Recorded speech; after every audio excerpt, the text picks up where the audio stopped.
बहुत हो गई है क्योंकि मैं थोड़ी सी क्लासेस में बिजी थी फिर बाकी चीज़ों में, तो लेकिन काम का सेशन है, आप पेपर से एक दिन पहले भी देख जाएंगे तो आपको मदद मिलेगी। चलिए स्टार्ट करें, शेयर कर दीजिए उन लोगों के साथ। ये कल सेशन होना था but I was not feeling well एक क्लास के बाद, तो मैं ये वाली क्लास नहीं ले पाई। चलिए स्टार्ट करते हैं। ऑब्जेक्टिव्स क्या है मैथमेटिक्स के, इससे भी पहले हम 2-3 शब्द में ये समझेंगे कि नेचर ऑफ मैथमेटिक्स कैसा है। तो नेचर ऑफ मैथमेटिक्स जो है वो अपने आप में ही कुछ हद तक कॉम्प्लेक्स कहा जाता है। नेचर ऑफ मैथमेटिक्स यानी गणित की कैसी प्रकृति है। तो 2-3 पॉइंट्स हैं जो आपके काम के हैं, इस पे क्वेश्चंस पूछे गए हैं। इस बार भी आप एनालिसिस में बता रहे हैं ऑनलाइन एग्जाम के, पिछली बार भी हमेशा आते ही हैं इस पे क्वेश्चन। तो गणित की प्रकृति की जब हम बात कर रहे हैं, मैंने कोशिश की है कि सेशन को बाइलिंगुअल रखा जाए कुछ हद तक। तो नेचर ऑफ मैथमेटिक्स की जब हम बात कर रहे हैं तो एक तो ये कि ये लॉजिकल होता है, तार्किक होता है। यहाँ पे इंट्यूशन से भी ज्यादा, जो अगर हम कहें कुछ हद तक तो इंट्यूशन को भी हम महत्व देते हैं, अदरवाइज तर्क की वैल्यू है। यानी सिर्फ ऐसा नहीं है कि ये सिर्फ कल्पना से चल जाएगा, या आप लिटरेचर पढ़ते हैं या पोएम्स पढ़ते हैं तो आप एंजॉय करते हैं उस चीज को, एंजॉय आप इसको भी करेंगे, बट इस सब्जेक्ट का जो नेचर है यानी मैथमेटिक्स का जो नेचर है वो तार्किक है, यानी तर्कपूर्ण है, लॉजिकल है। आपको पता है मैथ्स में 2+2 4 होते हैं, जबकि जब हम पेडागोजी भी पढ़ रहे होते हैं वहां पे 2+2 हमेशा 4 नहीं होते, वहां बहुत सारे पर्सपेक्टिव्स होते हैं, जबकि यहाँ एक डेफिनेट आंसर आपको मिल जाता है।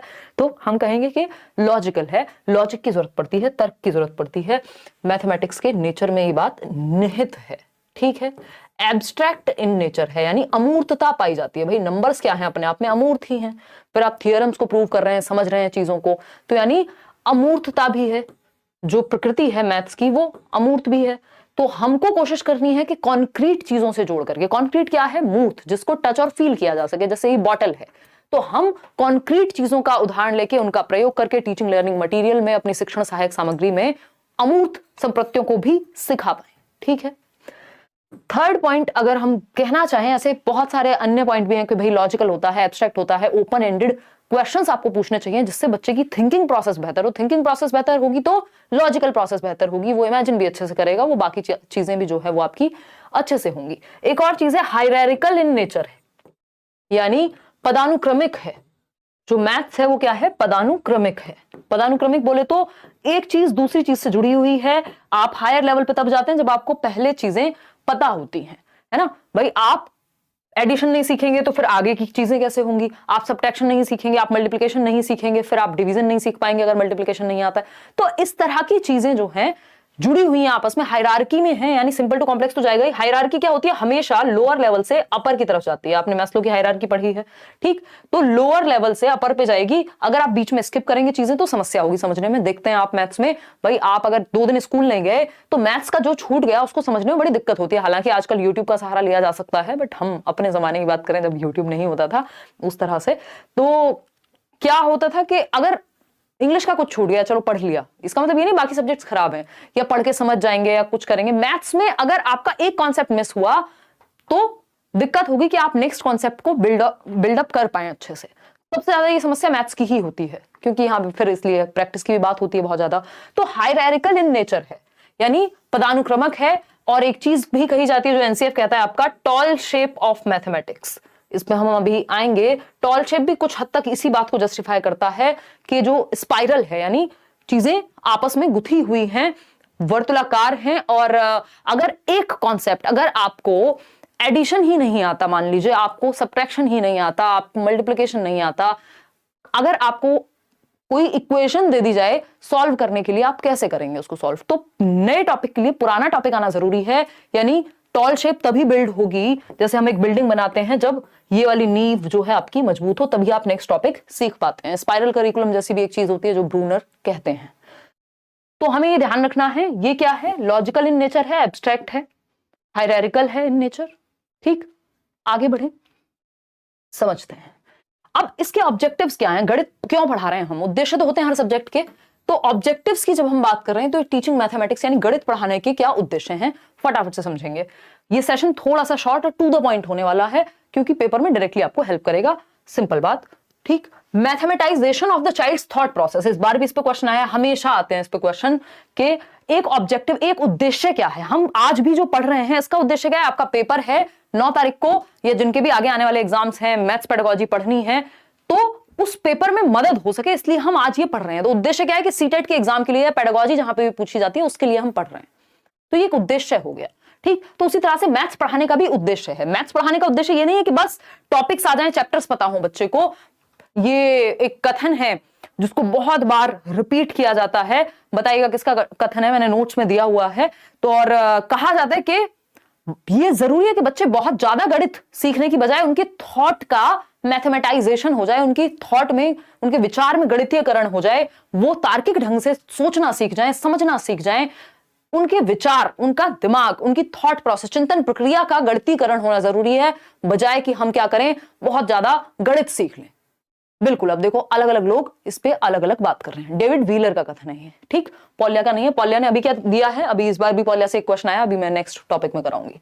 तो mathematization of the child's thought process, बच्चे की विचार प्रक्रियाओं का गणितीयकरण।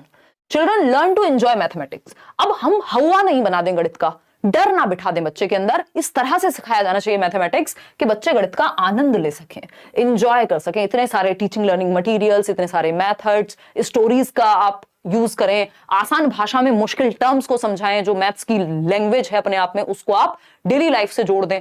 ठीक, making mathematics a part of children's life experience. वही बात जो एनसीएफ भी कहता ही है कि बच्चे के जो वास्तविक जीवन है, जिस दुनिया में वो रहता है, आप उससे जोड़िए ना।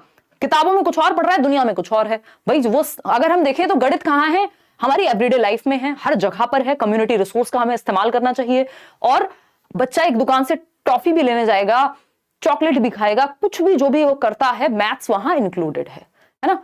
आप उससे कुछ पेन भी ले रहे हैं, उसका कोई खिलौना भी ले रहे हैं, तो वो उसमें भी नंबरों का प्रयोग करता है। तो हमें वास्तविक जीवन से जोड़ना है गणित को, बच्चे के अनुभवों का हिस्सा बना देना है, जो वो लाइफ को एक्सपीरियंस करता है। आप ट्रेवल कर रहे हैं, कोई टिकट खरीदना है, वहां आप मौका दे रहे हैं उसको कि अच्छा बताओ कितने पैसे अब वापस आएंगे, कितने जाएंगे। तो इस तरह की चीजें आप बच्चे के वास्तविक जीवन से जोड़ेंगे। तो ये जरूरी है कि आप गणितीकरण करें बच्चे की विचार का, बच्चे की चिंतन प्रक्रिया का, रेदर कि वो बहुत ज्यादा गणित जानता हो। व्हीलर भी ऐसा कह रहे हैं और ये ऑब्जेक्टिव भी है। उद्देश्य क्या है कि बच्चे का थॉट प्रोसेस लॉजिकल बने, तार्किक बने, वो नंबर्स पे समझ पाए, जोड़ पाए, उनको दिमाग में जोड़ पाए, मतलब मैथ्स से जीवन को। ठीक, और एंजॉय भी करे मैथ्स को पढ़ते हुए, बोरिंग या बहुत डर ना उसके अंदर पैदा हो जाए। To develop logical thinking among the children, again तार्किक विषय है, हमने पहले ही पढ़ लिया। नेचर क्या है इसका, लॉजिकल है, एब्स्ट्रैक्ट है। ठीक, बहुत ज्यादा कॉन्क्रीट नहीं है, वो हम बनाते हैं उसको कॉन्क्रीट चीजों से जोड़ करके। भाई हम दो की बात करें तो अपने आप में दो थोड़ा ना बहुत ज्यादा कॉन्क्रीट है, लेकिन जब हम कहेंगे दो सेब, यानी 2 एप्पल्स 2 चॉकलेट्स, तो वो तुरंत मूर्तता धारण कर लेगा। ठीक है ना, कोई दिक्कत परेशानी दर्द समस्या नहीं होगी यहां तक। 5th पॉइंट है children understand the basic structure of, जिनको मैथ्स में बहुत दिक्कत होती है वो भी ये सेशन देखें, बिल्कुल नॉर्मल भाषा का प्रयोग करते हुए हम आपके 10 नंबर तो कम से कम एंश्योर करा देंगे 15 में से। 15 का ही आती है ना पेडागोजी। ठीक, बहुत ज्यादा फेंकने का मतलब आदत भी नहीं है, नेचर भी नहीं है, आने को आ जाए आपके बहुत ज्यादा, अगर आप प्रीवियस ईयर या नोट्स वगैरह भी पढ़ लें, बट एटलीस्ट। तो children understand the basic structure of mathematics, that is arithmetic, algebra, geometry and trigonometry, यानी बच्चे गणित की मूल संरचना, जो बेसिक स्ट्रक्चर है, कैसे गणित बना है, जियोमेट्री है, अर्थमेटिक है, एल्जेब्रा बीज गणित है, ज्यामिति है, इन त्रिकोणमिति है, इन सब के बारे में जान पाए। ये भी एक क्या है हमारा, कि बेसिक स्ट्रक्चर कैसे क्रिएट होता है मैथमेटिक्स का, ये भी एक ऑब्जेक्टिव है।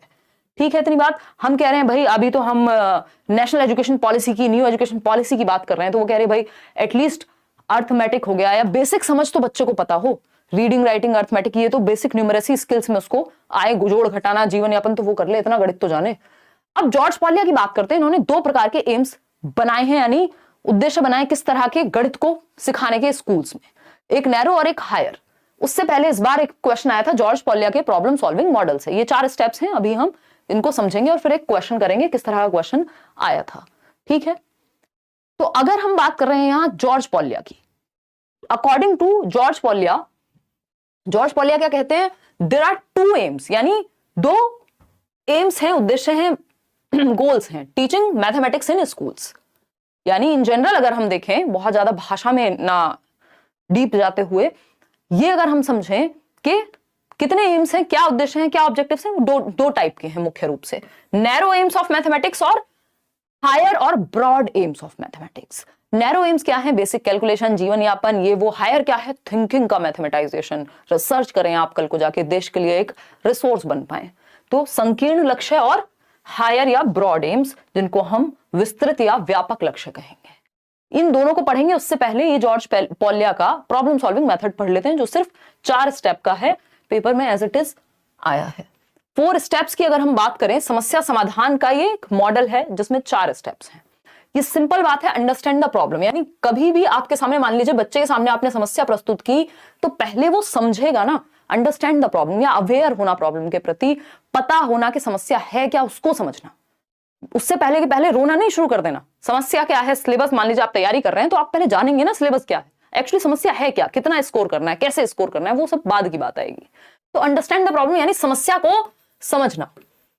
हिंदी वाले चाहें तो लिख सकते हैं समस्या को समझना।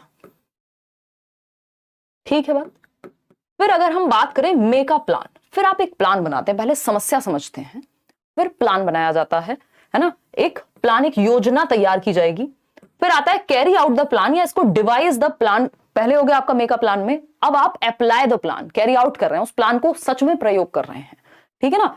आपने देखा होगा अलग अलग मूवीज में प्रॉब्लम सॉल्विंग के लिए, है ना, वो धूम, कौन सी धूम 2, 3 वॉट एवर, है ना, वो ऋतिक रोशन को हीरा चोरी करना था। हम यहाँ पे चोरी करना नहीं सिखा रहे हैं, बट याद दिला रही हूँ आपको। तो वो कैसे एक प्लान बनता है हर एक छोटी चीज में, मैथ्स हो चाहे प्रॉब्लम सॉल्विंग किसी भी तरह की हो, वहां पे पहले आपको प्रॉब्लम को समझना पड़ेगा, फिर आप प्लान बनाएंगे, फिर उसको कैरी आउट करेंगे यानी अप्लाई करेंगे। 4th है look back at the solution, यानी अब आप रिफ्लेक्ट करते हैं, इवेल्युएट करते हैं, जांचते हैं, वेरीफाई करते हैं जो प्लान आपने बनाया क्या वो सही से इंप्लीमेंट हो पाया या फिर काम नहीं कर पाई वो चीज, या उसको और बेहतर किया जा सकता था। तो ये 4 स्टेप्स हैं। मैंने इनका एक शॉर्टकट भी बताया था, आपको याद होगा, मैथ्स पेडागोजी के शायद 2 सेशन मैंने डिस्कस किए थे ना। और तो ये पॉलिया का, जॉर्ज पॉलिया का प्रॉब्लम सॉल्विंग मॉडल है। इस पे हम अब क्वेश्चन करेंगे। क्या था इसमें, यूडीपीएल आई थिंक मैंने आपको नाम दिया था।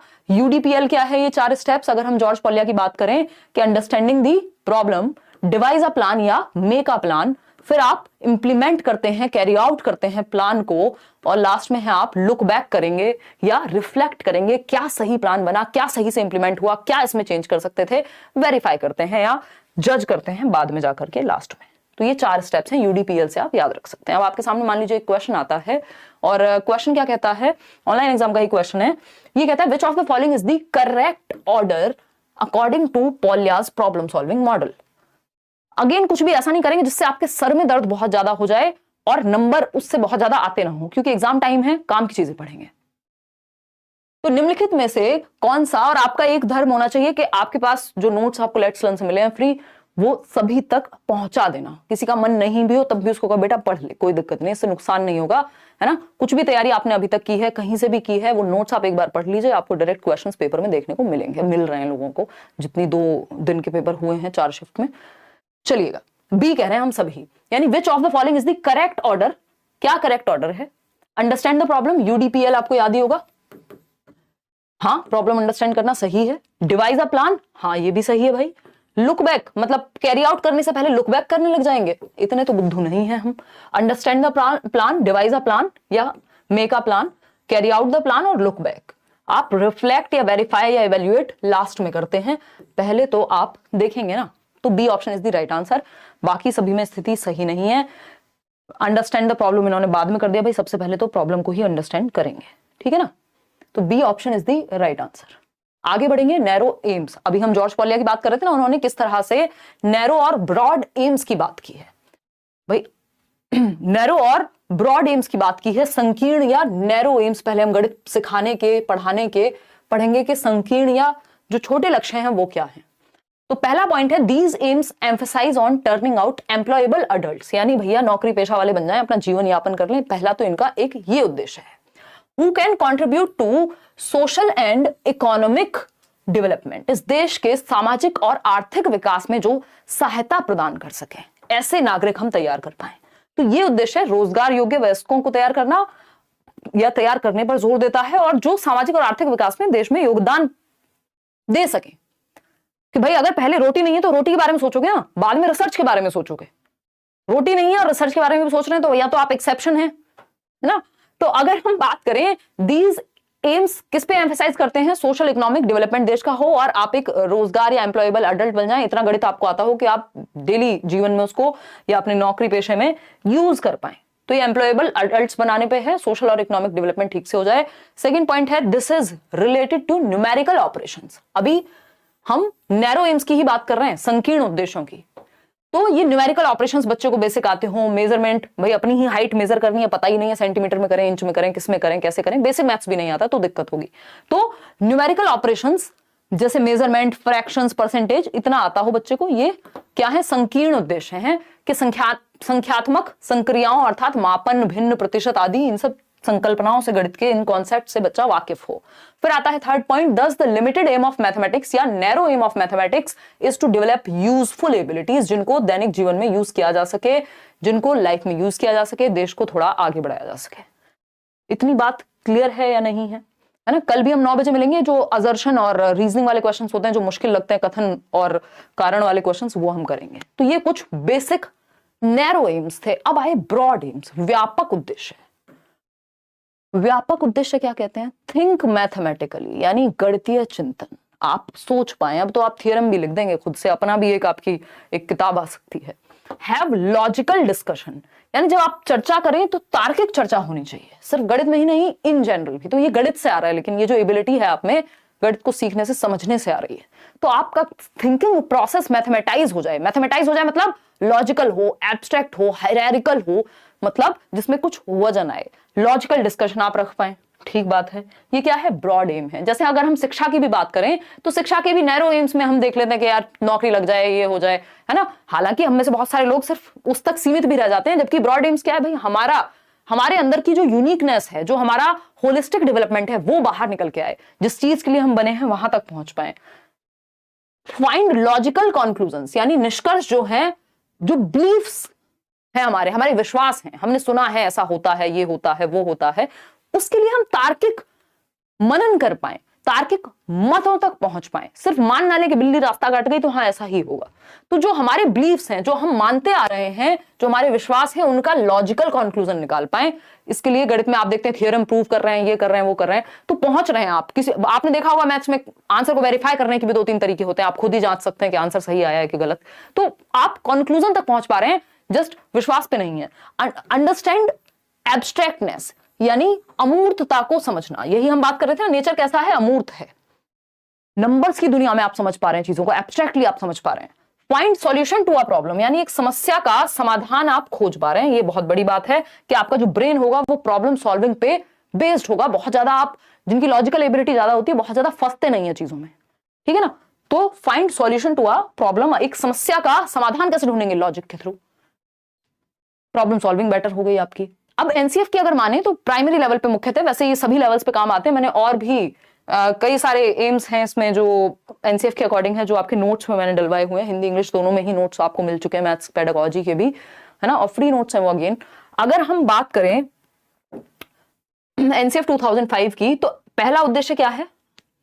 Ensuring numeracy in all children. Ensuring numeracy in all children is an important aspect of universalization of elementary education, UEE। जो पुरानी पॉलिसीज हमारी कहती हैं कि यार एलिमेंट्री एजुकेशन जो है यूनिवर्सल हो, हर बच्चे को हम एक लेवल की शिक्षा तो दे पाए। तो संख्यात्मकता सुनिश्चित करना, बेसिक मैथमेटिक्स की कैलकुलेशन, जोड़ना, घटाना, भाग, गुणा, जो बेसिक कॉन्सेप्ट हैं, नंबर स्किल्स है, अर्थमेटिक है, जोड़ना, ये सारी जो चीजें हैं जो डेली लाइफ में यूज होती हैं चीजें, तो उतनी बेसिक न्यूमरेसी बच्चे को पता हो। आगे बढ़ेंगे। At this level progression should be from concrete to abstract. बच्चा कितने साल का होता है प्राइमरी लेवल पे? 6 से 11 वर्ष का। और अगर elementary 6th to 8th class की बात करें, भाई ये 6 से 11 का होता है, कक्षा 1 से 5 तक, ठीक है ना। 6 साल का बच्चा जाता है फर्स्ट क्लास में, ये बात हम बहुत पहले से जानते हैं, कुछ इसमें नया नहीं है, ठीक। अगर हम बात कर रहे हैं 11 से फिर हम 14 साल तक की, तो वो 6th to 8th क्लास है। और आपका 6 से 14 तक ही हम फ्री एंड कंपलसरी एजुकेशन की बात करते हैं आरटीई में। एट दिस लेवल प्रोग्रेशन कैसे पढ़ाना चाहिए हमें? Concrete to abstract. क्योंकि बच्चे की ये कौन सी उम्र है? प्याजे को याद कीजिए, 7 से 11 वर्ष में ये वो उम्र है जब लॉजिकल एबिलिटी उसके अंदर आती है, कॉन्क्रीट ऑपरेशनल स्टेज है, यानी वो मूर्त चीजों के बारे में। इस पेन के बारे में सिर्फ मैं वर्बली ना समझा दूं, दिखा दूं तो और मजा आ जाएगा बच्चे को। यानी मूर्त चीजें, अगर उसको आपको ट्राइंगल आप सच में दिखा देंगे एक 3D ऑब्जेक्ट में, या एक पिक्चर दिखा देंगे और फिर उसकी प्रॉपर्टीज के बारे में बात करेंगे, तो बच्चा ज्यादा अच्छे से समझ पाएगा। यानी मूर्त से अमूर्त की ओर जाएंगे। थर्ड पॉइंट क्या है, फटाफट से बताएंगे। थर्ड पॉइंट क्या है? हेलो दी, please check online papers of 2021 December by doing your classes Hindi English math pedagogy, we can solve. अच्छा, और थोड़ी सी मेहनत करोगे अगर साहिल, तो आप देख पाएंगे। मैंने प्रीवियस कराया तो हुआ है, कर तो रहे हैं और कर लेंगे, डोंट वरी। समझ नहीं पा रही हूँ आपकी बात, कैसे कहना चाह रहे हो, मतलब 15 में से 7 8 कैसे सॉल्व कर पा रहे हो, थोड़ा सा और बताओ समस्या। अगर हम बात कर रहे हैं यहाँ पे encourage non number areas like shapes, special understanding, patterns, measurement and data handling, यानी नॉन नंबर एरियाज, शेप्स को समझ पाए बच्चा, स्पेशल अंडरस्टैंडिंग मतलब जो आकृतियां हैं, जैसे ये बॉटल भी है तो ये कैसे बनी है, क्या शेप यूज हुई है, इन सब पे स्पेशल थिंकिंग भी वो कर पाए, यानी वो इन रिलेशन टू स्पेस और आपकी शेप्स को भी वो समझ पाए, जिसको हम कुछ हद तक ज्योमेट्री की तरफ ले जाते हैं। ठीक है ना?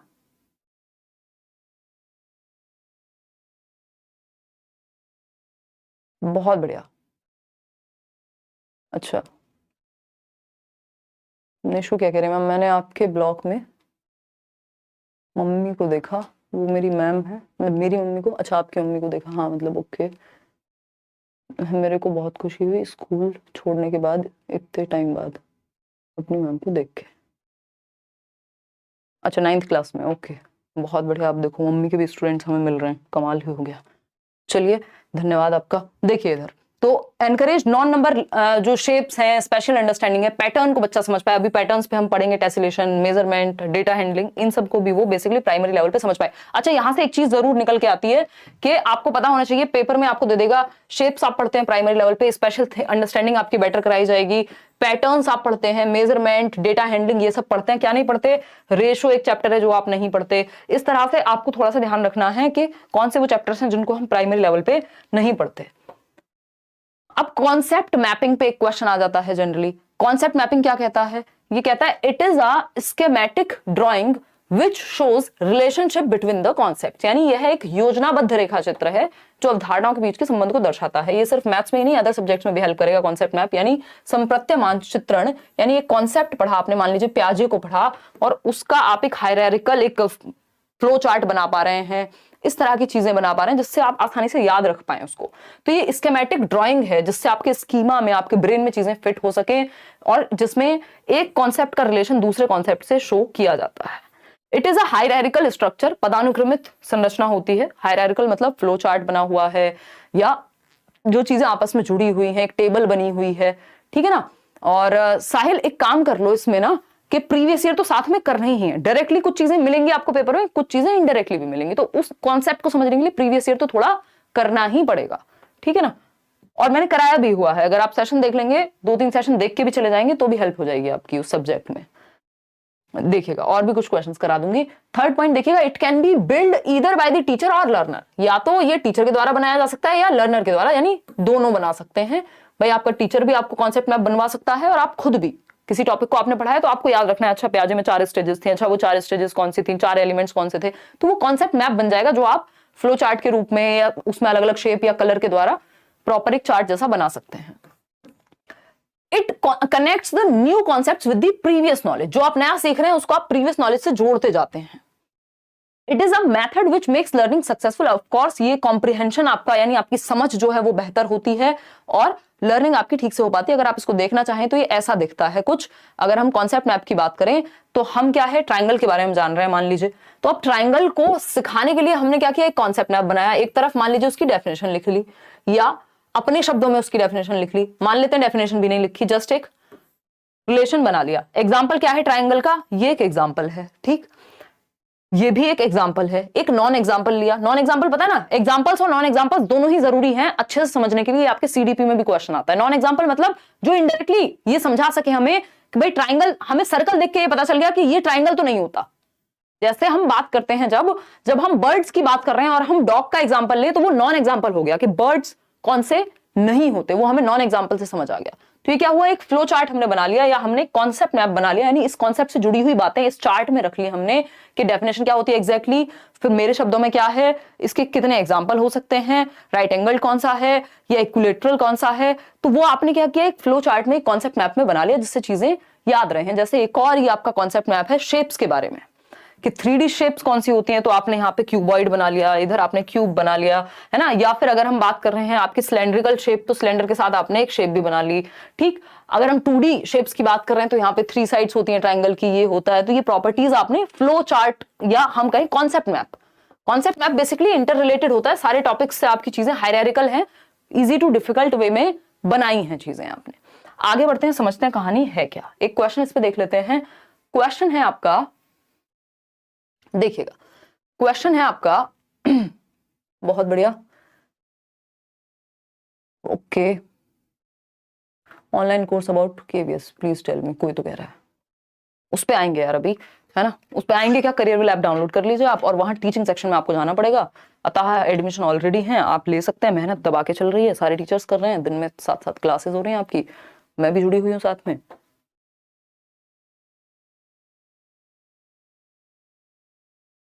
अगर सिर्फ पेडागोजी पढ़नी है तो पेडागोजी स्पेशल बैच ले सकते हैं आप,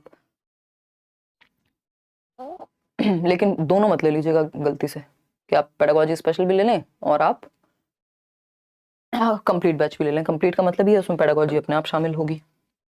देखिएगा तो क्वेश्चन क्या है, which one of the following statements is not true about concept maps. Concept map के बारे में क्या सही नहीं है।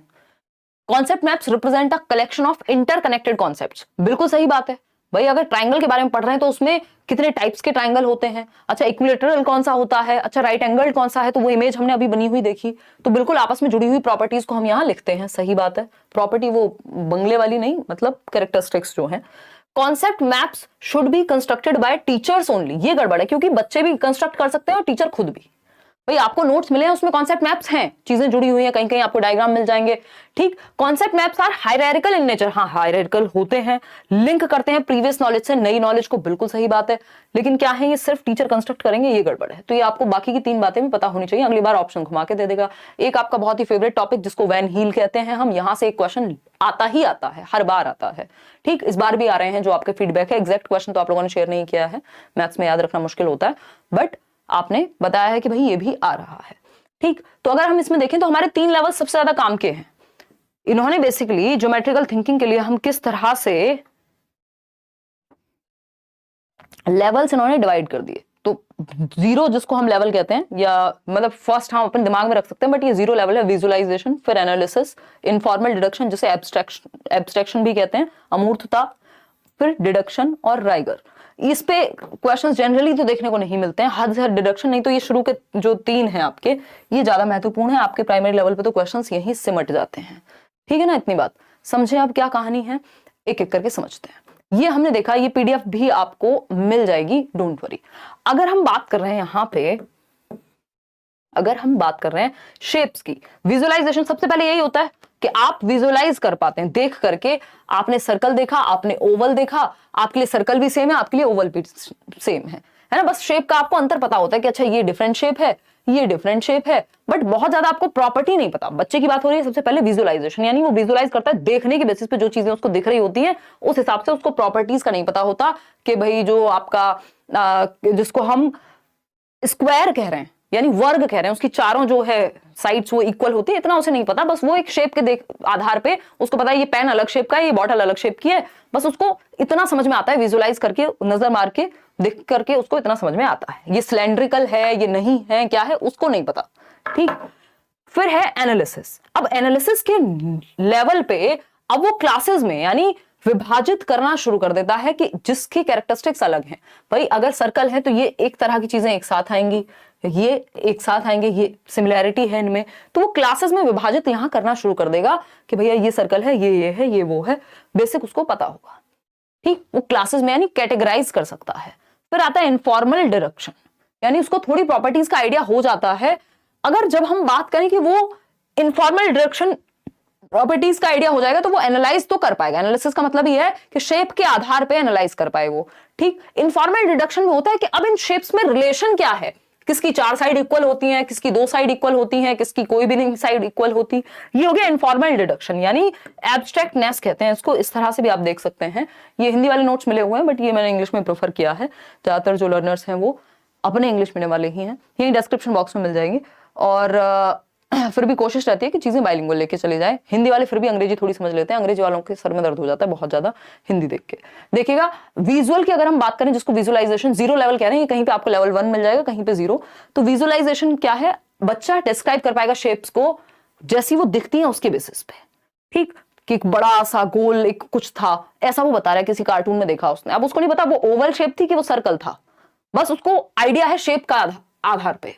एनालिसिस में क्या है, अब उसको थोड़ा प्रॉपर्टीज का आइडिया है कि भैया ये सर्कल है, ये ओवल है ना, ये ट्रायंगल है, या फिर अगर हम बात कर रहे हैं ये स्क्वायर है, तो शेप्स का उसको आइडिया रहता है। प्रॉपर्टीज का बेसिक जो नॉलेज है वो एनालिसिस के लेवल पे उसके दिमाग में आ जाती है।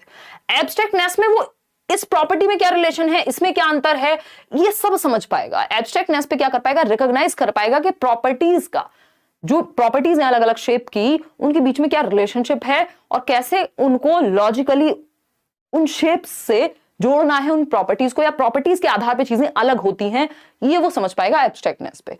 डिडक्शन हमारे इतने कुछ काम का है नहीं, बट यहाँ पे लॉजिकल रीजनिंग आ जाती है जिससे वो थ्योरम को प्रूव कर पाता है। डिडक्शन का मतलब ही है कि आप एक नियम को ढूंढ पा रहे हैं, नियम से आगे बढ़ रहे हैं। ट्राइगर हमारे काम का नहीं है।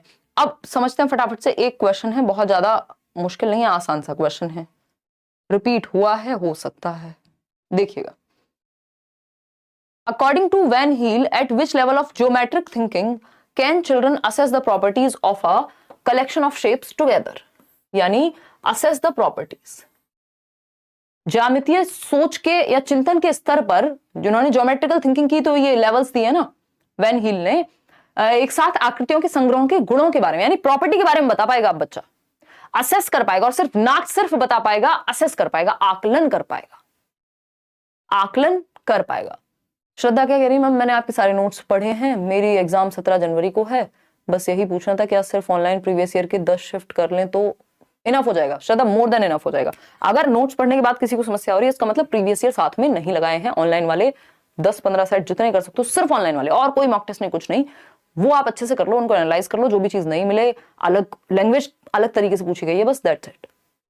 तो वो तो करने हैं ऑनलाइन वाले सेट, और कुछ क्वेश्चंस मैं भी करा दूंगी, देखिएगा। डी ऑप्शन कह रहे हैं, यानी असेस कर पा रहे हैं आप, आकलन कर पा रहे हैं प्रॉपर्टी के आधार पे। तो ये विजुअलाइजेशन है। विजुअलाइजेशन तो बस बच्चा शेप देख लेता है, उसको आधार समझ नहीं आ रहा। इनफॉर्मल डिडक्शन में तो रिलेशनशिप क्या है उस पर भी पहुंच जाएगा। यहां पे सिर्फ आकलन करना है, यानी एनालाइज करना है प्रॉपर्टी के बेसिस पे, उसको पता होता है अंतर प्रॉपर्टी के बीच में जो रिलेशन है कि ये दोनों प्रॉपर्टीज कैसे अलग हैं, इनकी इन शेप्स की प्रॉपर्टीज कैसे अलग हैं, ये वो रिलेशनशिप को एनालाइज करना सीख जाएगा, असेस कर पाएगा प्रॉपर्टी के आधार पे।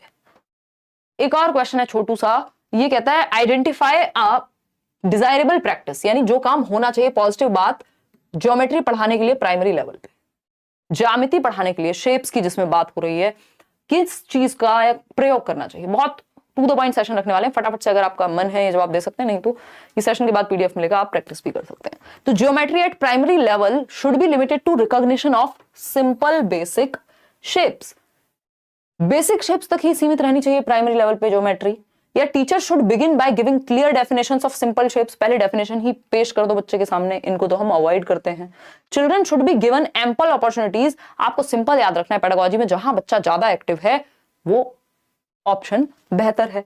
Children should be given ample opportunities to develop an intuitive understanding of space, यानी वो जो स्पेस है, शेप है, इन सब के बीच के लिए उसको एक सहज मौका मिलना चाहिए, ऐसी अपॉर्चुनिटीज, ऐसे अवसर मिलने चाहिए ताकि इन सब के बारे में वो सहजता से बता सके कि अच्छा मेरे घर में ये वाली मैंने एक बॉटल देखी थी, उसकी शेप भी ऐसी ही थी मैम, अच्छा वो भी फिर इसी एक प्रकार में आएगी, अच्छा वो सिलेंड्रिकल रही होगी। तो उसको अपॉर्चुनिटीज दी जाए। जहां बच्चा सबसे ज्यादा एक्टिव है वो बेस्ट ऑप्शन है, इन सब में रियल में एक्टिव नहीं